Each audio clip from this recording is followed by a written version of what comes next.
ಅರ್ಥ ಆಯ್ತಾ ಅಂತ ಊರಿಗೆಲ್ಲಾ ಕೇಳ್ತಾರೋ ಒಬ್ರಿಗೆ ಅವರಿಂದ ನಾನು ಕ್ಯಾಪ್ಟನ್ ಆಗ್ಬೇಕು ಅನ್ನೋದಿದ್ರೆ ನಾನು ಆಡೋದೇ ಇಲ್ಲ. ಇನ್ನು ಬಿಗ್ ಬಾಸ್ ಅನ್ನುವಂತ ಒಂದು ರಿಯಲ್ ಗೇಮ್ ಅರ್ಥನೇ ಆಗಿದೆ. ನನ್ನ ಸೆಲ್ಫ್ ರೆಸ್ಪೆಕ್ಟ್ ಮುಂದೆ ನನಗೆ ಯಾವ್ದು ದೊಡ್ಡದಲ್ಲ.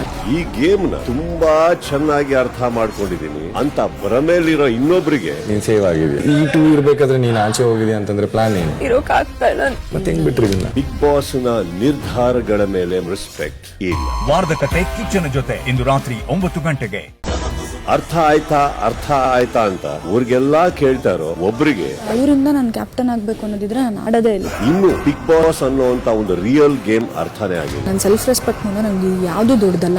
ಈ ಗೇಮ್ ನ ತುಂಬಾ ಚೆನ್ನಾಗಿ ಅರ್ಥ ಮಾಡ್ಕೊಂಡಿದೀನಿ ಅಂತ ಭ್ರಮೆಯಲ್ಲಿರೋ ಇನ್ನೊಬ್ರಿಗೆ ನೀನ್ ಸೇವ್ ಆಗಿದೆ. ಈ ಟೂ ಇರ್ಬೇಕಾದ್ರೆ ನೀನ್ ಆಚೆ ಹೋಗಿದೆ ಅಂತಂದ್ರೆ ಪ್ಲಾನ್ ಏನು? ಇರೋಕ್ಕಾಗ್ತಾ ಇಲ್ಲ. ಮತ್ತೆ ಹೆಂಗ್ ಬಿಟ್ರಿ ಇದನ್ನ? ಬಿಗ್ ಬಾಸ್ ನ ನಿರ್ಧಾರಗಳ ಮೇಲೆ ರೆಸ್ಪೆಕ್ಟ್ ಇಲ್ಲ. ವಾರದ ಕತೆ ಕಿಚ್ಚನ ಜೊತೆ ಇಂದು ರಾತ್ರಿ 9 ಗಂಟೆಗೆ.